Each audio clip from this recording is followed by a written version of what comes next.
For our first step, we'll cut out the pieces for our cut and sew project. You want to make sure that you begin with scissors that are pretty sharp. I like ones with a fine point at the end. And you'll cut out the pieces so that you are just cutting off that line of stitches. That guideline is there so that you can just cut it off. You don't want to cut too far into the pieces or they won't match up. This is excellent practice for precision cutting.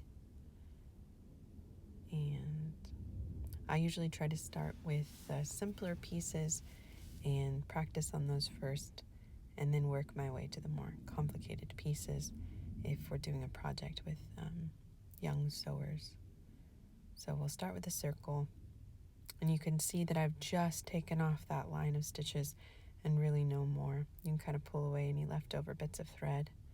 And there is the base piece.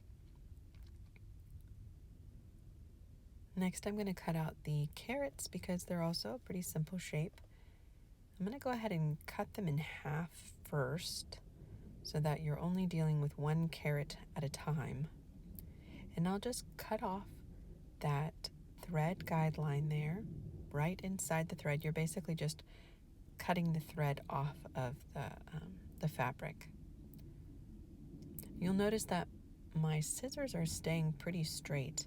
I'm really not moving my scissors. I'm moving the fabric around my scissors.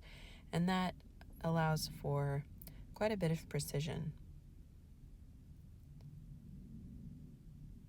And there's that piece done. Just pull away that little bit of thread. You can see that I've just basically removed that outer line of stitches. I'm going to go ahead and speed up the video, but I will show cutting all of the individual parts out so you can see where to cut along the lines.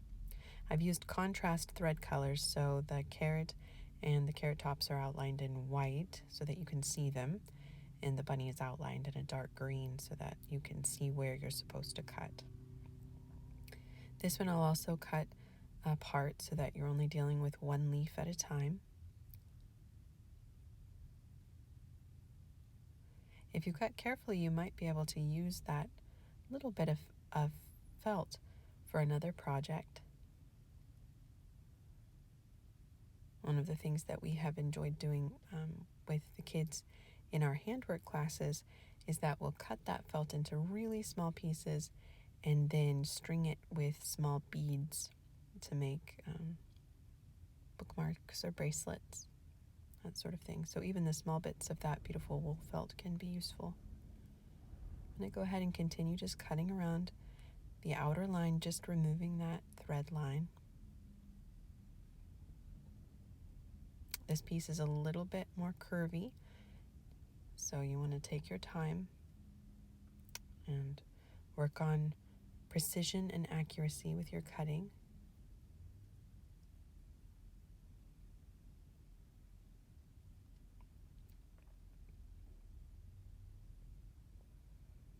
And I'll go ahead and speed it up to do this last leaf. The carrot top. We'll sew those together in the next steps.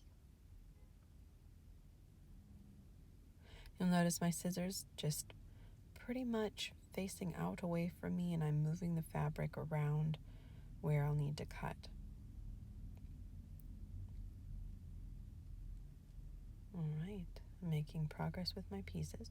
Again, I am going to cut these two pieces just quickly apart so that I'm only dealing with one piece at a time.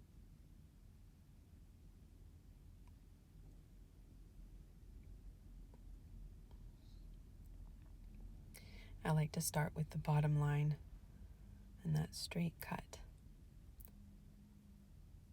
It's a nice, easy way to get started.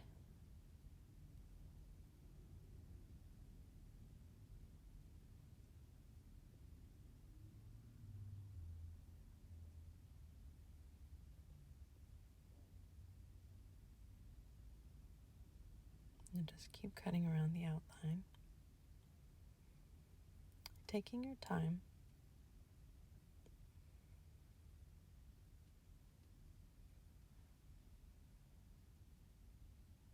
to get very near to those stitches to cut them off, even if there's a little bit of thread hanging on, as you can see there on that little rabbit's arm. That will just pull right away with your fingers. You want to stay very close to that line.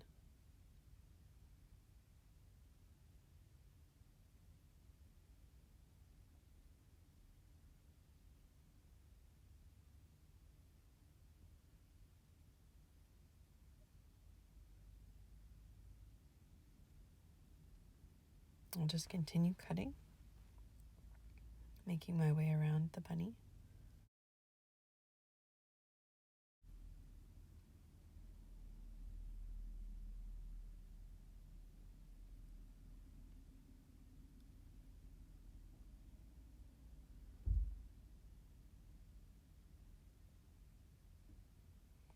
That little part between the neck and the arm is a little tricky. Just take your time and go slowly.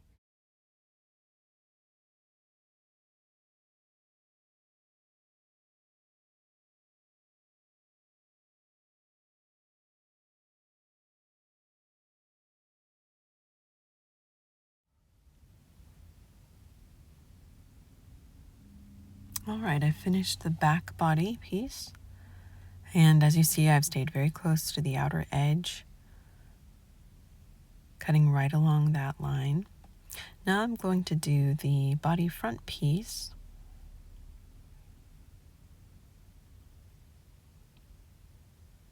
And I'm going to be very careful as I'm cutting this piece that I stay right at the edge of the line, or right at the edge of the guideline there, so that I'm not cutting into where those white stitches on the inside are.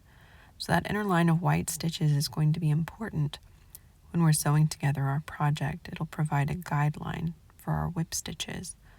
So we want to cut right on the outer line and leave space between that inner line of white stitches and the outer edge of the fabric. So we'll just cut as precisely as we can along the outside line there, leaving space between the inner white line of stitches and the outer edge of the fabric. All right, so we've finished cutting out all of our pieces. We'll be ready to stitch them together. And there they are, ready to go.